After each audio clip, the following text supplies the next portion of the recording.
അസ്സലാമു അലൈക്കും വറഹ്മത്തുള്ളാ. അപ്പോൾ ഇൻഷാ അല്ലാഹ് നമ്മൾ ഇതുവരെ ചർച്ച ചെയ്തിരുന്നത്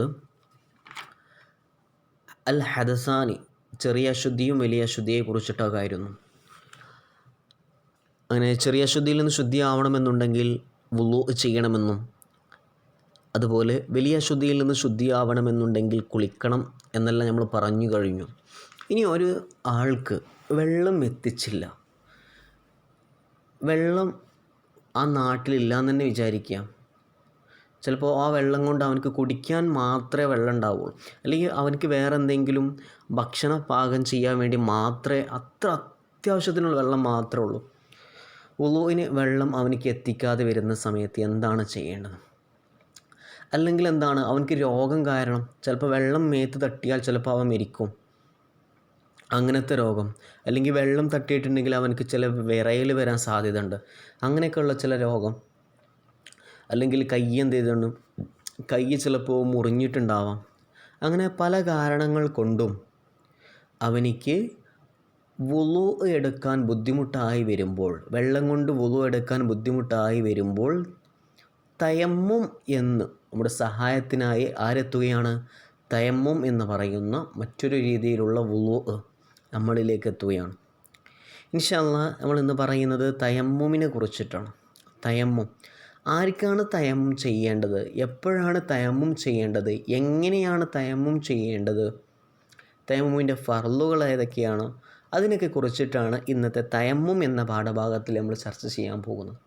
അപ്പോൾ എല്ലാവരും ഇസ്ലാമിക് പാഠാവലിയിലെ 16-ാമത്തെ പേജായ തയമ്മും എന്ന പാഠഭാഗം എല്ലാവരും എടുക്കും. ഓക്കെ, ഫസ്റ്റ് പാരഗ്രാഫ് ശ്രദ്ധിക്കും. അശുദ്ധികൾ ഉയർത്താൻ വെള്ളം കിട്ടാതെ വരികയോ രോഗം കൊണ്ടോ മറ്റോ വെള്ളം ഉപയോഗിക്കാൻ കഴിയാതെ വരികയോ ചെയ്യുമ്പോൾ വുളുഇനും കുളിക്കും പകരം തയമ്മും ചെയ്യണം. നിബന്ധനകൾക്ക് വിധേയമായി നിയ്യത്തോടുകൂടി മുഖത്തും 2 കൈകളിലും ഓരോ പ്രാവശ്യം മണ്ണ് കൊണ്ട് തടവുന്നതിനാണ് തയമ്മും എന്ന് പറയുന്നത്. അപ്പം തയമ്മും എന്ന് പറയുന്നത് എന്തിനാണ്? തയമ്മും എന്ന് പറയുന്നത് എന്തിനാണെന്നുള്ളൊരു ക്വസ്റ്റ്യൻ അവിടെ വരും. അപ്പോൾ ശ്രദ്ധിക്കുക, എപ്പോഴാണ് ഒരാൾ തയമ്മും ചെയ്യേണ്ടി വരുന്നത്? അശുദ്ധികൾ ഉയർത്താൻ വെള്ളം കിട്ടാതെ വരിക, അല്ലെങ്കിൽ എന്താണ്, രോഗം കൊണ്ടോ മറ്റോ വെള്ളം ഉപയോഗിക്കാൻ കഴിയാതെ വരികയോ ചെയ്യുമ്പോൾ എന്ത് ചെയ്യുക? വുളുഇനും കുളിക്കും പകരം തയമ്മും ചെയ്യണം.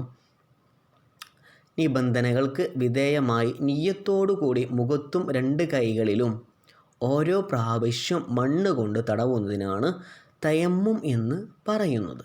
ഓക്കെ, ഒരാളുടെ കയ്യിൽ, ഒരു വലത് കയ്യിൽ അവൻ എന്തുണ്ടായിരുന്നു, പ്ലാസ്റ്റർ ഇട്ടിട്ടുണ്ടെന്ന് വിചാരിക്കാം. അപ്പോൾ അവനിക്ക് എന്താ ബാക്കിയുള്ള ഭാഗം, അപ്പോൾ അവനെങ്ങനെയാണ് തയമ്മും ചെയ്യേണ്ടത്? നേരത്തെ നമ്മൾ പറഞ്ഞു, തയമ്മും ചെയ്യേണ്ടത് തീരെ വെള്ളം കിട്ടാത്ത സന്ദർഭമാണെന്നുണ്ടെങ്കിൽ അവൻ തയമ്മും ചെയ്യണം. ഓക്കെ, അത് വിട്ടു. ഇനി വല്ല അസുഖം കാരണം, ചിലപ്പോൾ വെള്ളം തട്ടിയാൽ വിറക്കുന്ന അസുഖം, നേരത്തെ നമ്മൾ കുറച്ച് അസുഖങ്ങൾ പറഞ്ഞല്ലോ, വെള്ളം തട്ടിയിട്ടുണ്ടെങ്കിൽ ചിലപ്പോൾ മരിക്കും, അല്ലെങ്കിൽ എന്ത് ചെയ്യും, വിറക്കുന്ന അസുഖങ്ങളുണ്ടാവും, ചിലപ്പോൾ ബോധം നഷ്ടപ്പെടാം, അങ്ങനെ പല രോഗങ്ങളും കാരണങ്ങളും. അപ്പോൾ അവനക്ക് എന്ത് ചെയ്യുക? തയമ്മും ചെയ്യാം. ഇനി അങ്ങനെയല്ല, ചിലപ്പോൾ അവൻ്റെ കയ്യിൽ റൈറ്റ് ഹാൻഡിൽ അവനക്ക് എന്ത് ചെയ്തിട്ടുണ്ട്, പ്ലാസ്റ്റർ ഇട്ടിട്ടുണ്ട്. അപ്പോൾ അവനെങ്ങനെയാണ് തയമ്മും ചെയ്യുക? ഓക്കെ, അതാണ് ഇനി പറയുന്നത് കേട്ടോ, ബുക്കിലില്ല, ജസ്റ്റ് ഇനിയിപ്പോൾ എവിടെ ആവട്ടെ, ഏത് ഭാഗത്താണെന്നുണ്ടെങ്കിലും, മുഖത്താണെന്നുണ്ടെങ്കിൽ നമ്മുടെ വുളുഇൻ്റെ ചില ഫർളുകൾ, അംഗങ്ങളുണ്ടല്ലോ കഴുകേണ്ട, മുഖം കഴുകേണ്ടത്, കൈ കഴുകേണ്ടത്, അങ്ങനെ പറയുന്നത് നിർബന്ധമാക്കപ്പെട്ട സ്ഥലങ്ങളിൽ എവിടെയെങ്കിലും, ഞെരിയാണി എവിടെ ആവട്ടെ, പ്ലാസ്റ്റർ ഇട്ടിട്ടുണ്ടെന്നുണ്ടെങ്കിൽ വുളു എടുക്കുന്ന ഏതെങ്കിലും ഒരു ഭാഗട്ടോ അവിടെ പറയുന്നത്, ആ സമയത്ത് അവൻ എന്ത് ചെയ്യണം?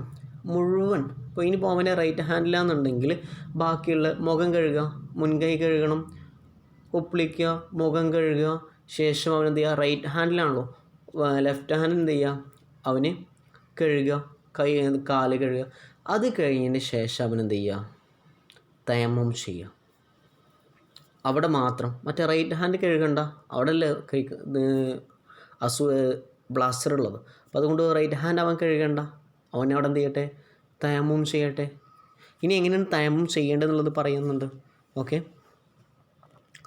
ഒരു ഹദീസും ഒരു ഖുർആൻ വാക്യം അല്ലാഹു തആല പറയുന്നുണ്ട്, വഇൻ കുൻതും മർള ഔ അലാ സഫരിൻ ഔ ജാഅ അഹദും മിൻകും മിനൽ ആഇതി ഔ ലാമസ്തുമുൻ നിസാഅ ഫലം തജിദൂ മാഅൻ ഫതയമ്മമു സഈദൻ ത്വയ്യിബൻ ഫംസഹൂ ബിവുജൂഹികും വഅയ്ദിയകും മിൻഹു. അതിൻ്റെ മീനിങ്ങാണ് പറയുന്നത്. നിങ്ങൾ രോഗികളോ യാത്രക്കാരോ ആയി, അല്ലെങ്കിൽ നിങ്ങളിൽ ഒരാൾ വിസർജന സ്ഥലത്തു നിന്ന് വരികയോ സ്ത്രീകളെ സ്പർശിക്കുകയോ ചെയ്തു, നിങ്ങൾ വെള്ളത്തെ എത്തിച്ചില്ല. എന്തെല്ലാം കാരണങ്ങൾ കൊണ്ടാണ്? ചിലപ്പോൾ നിങ്ങൾ രോഗികളോ അല്ലെങ്കിൽ യാത്രക്കാരോ ആയി. ചിലപ്പോൾ യാത്ര ചെയ്യുന്ന സമയത്ത് നമുക്ക് എപ്പോഴും വെള്ളം കിട്ടിക്കൊള്ളണമെന്നില്ല അല്ലേ? അല്ലെങ്കിൽ നിങ്ങളിൽ ഒരാൾ വിസർജന സ്ഥലത്ത് നിന്ന് വന്നു. എന്തായാലും വിസർജന സ്ഥലത്ത് വന്നു കഴിഞ്ഞിട്ടുണ്ടെങ്കിൽ വുളു എടുക്കണം. നമ്മൾ വുളു മുറിഞ്ഞു പോയല്ലോ അല്ലേ? അതുപോലെ സ്ത്രീകളെ സ്പർശിക്കുകയോ ചെയ്തു. അന്യ സ്ത്രീകളെ സ്പർശിച്ച ഉമ്മയെ തൊട്ട വുളു മുറിയോ? മുറിയല്ലോ കേട്ടോ. അപ്പോൾ അന്യ സ്ത്രീകൾ എന്ത് ചെയ്തു? വിവാഹബന്ധം ഹറാമായ, അന്യ സ്ത്രീകൾ എന്ന് പറയുന്നത് വിവാഹബന്ധം ഹറാമായ ആളുകളെ തൊട്ടാൽ, വിവാഹബന്ധം ഹറാമായ ആളുകളെ തൊട്ടാൽ വുളു മുറിയില്ല. മനസ്സിലായോ? ഇപ്പോൾ ഭാര്യയെ തൊട്ടാൽ എന്ത് ചെയ്യും? നമ്മുടെ ഇപ്പോൾ ഭാര്യ അല്ലേ, നിങ്ങളെല്ലാവരും വിവാഹം ചെയ്യുന്ന സമയത്ത് ഭാര്യമാരെ തൊട്ടാൽ നിർബന്ധമായിട്ട് എന്ത് ചെയ്യും? വുളു മുറിയും. അപ്പോൾ നിങ്ങൾ രോഗികളോ യാത്രക്കാരോ ആയി, അല്ലെങ്കിൽ നിങ്ങളിൽ ഒരാൾ വിസർജന സ്ഥലത്തു നിന്ന് വരികയോ സ്ത്രീകളെ സ്പർശിക്കുകയോ ചെയ്തു, നിങ്ങൾ വെള്ളത്തെ എത്തിച്ചില്ല, എന്നാൽ നിങ്ങൾ ശുദ്ധിയായ മണ്ണിനെ കരുതുക. എന്നിട്ട് അതുകൊണ്ട് നിങ്ങൾ മുഖവും കൈകളും തടവുക. നിസ്കാരത്തിൻ്റെ സമയം ആവുക. തൊഹൂറായ പൊടിമണ്ണ് കൊണ്ടാവുക. ഓക്കെ. അപ്പോൾ നിസ്കാരത്തിൻ്റെ സമയം ആവണം. ആയ ശേഷം എന്ത് ചെയ്താൽ മതി? തയമ്മം ചെയ്താൽ മതി. തൊഹൂറായ പൊടിമണ്ണ് കൊണ്ടും ആവുക. തൊഹൂറായ പൊടിമണ്ണ് കൊണ്ട് ആവുക. തയമ്മുമിൻ്റെ മുമ്പ് ദേഹത്തിലെ നജസ് നീക്കുക. തയമ്മം ചെയ്യുന്നതിന് മുമ്പ് വെള്ളം കൊണ്ട് എന്ത് ചെയ്യണം? ദേഹത്തിടയിൽ നജസും കാര്യങ്ങളൊക്കെ ഉണ്ടെങ്കിൽ അത് നീക്കണം. അല്ലെങ്കിൽ എന്ത് ചെയ്യുക?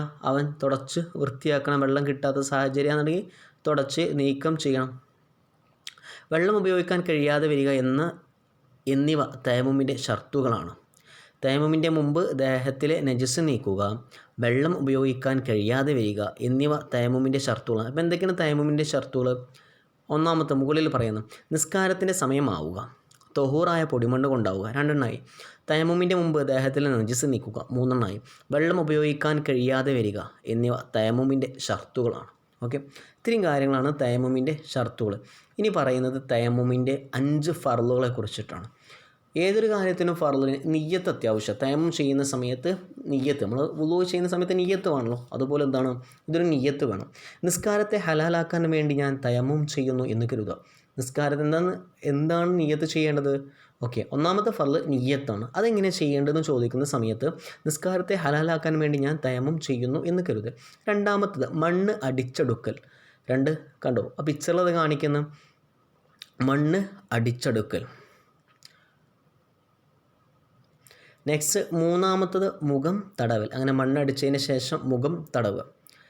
നെക്സ്റ്റ് നിയ്യത്ത് മണ്ണ്, ആ ബ്രാക്കറ്റിലിട്ടോ, നിയ്യത്ത് മണ്ണടിച്ചെടുക്കുന്നത് മുതൽ മുഖം തടവുന്നത് വരെ ഉണ്ടായിരിക്കും. അപ്പോൾ നമ്മൾ നിയ്യത്ത് ചെയ്യുകയാണ്, നിസ്കാരത്തെ ഹലാലാക്കാൻ വേണ്ടി ഞാൻ തയമ്മം ചെയ്യുന്നു എന്ന് കരുതൽ എന്നുള്ള ആ നിയ്യത്ത് മണ്ണടിച്ചെടുത്ത് മുഖത്തിലേക്ക് എത്തുന്നത് വരെ എന്ത് വേണം? ആ നിയ്യത്ത് നമ്മുടെ മനസ്സിൽ ഉണ്ടായിരിക്കണം.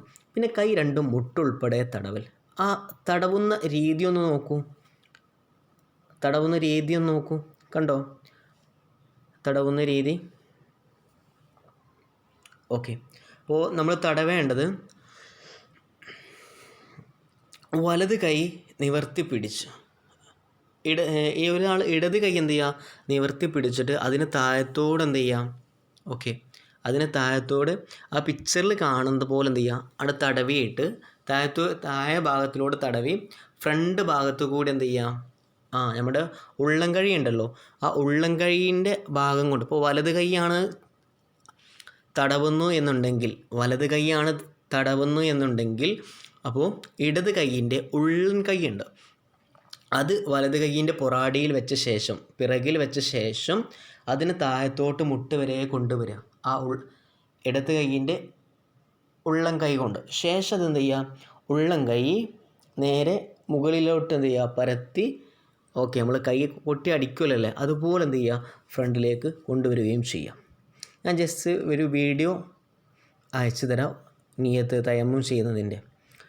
അപ്പോൾ അതാണ് നാലാമത്തെ, കൈ 2 മുട്ടുൾപ്പെടെ തടവൽ. 5 തർത്തീബ്, വഴിക്ക് വഴിയായി ചെയ്യൽ. 5 തർത്തീബ് വഴിക്ക് വഴിയായി ചെയ്യൽ.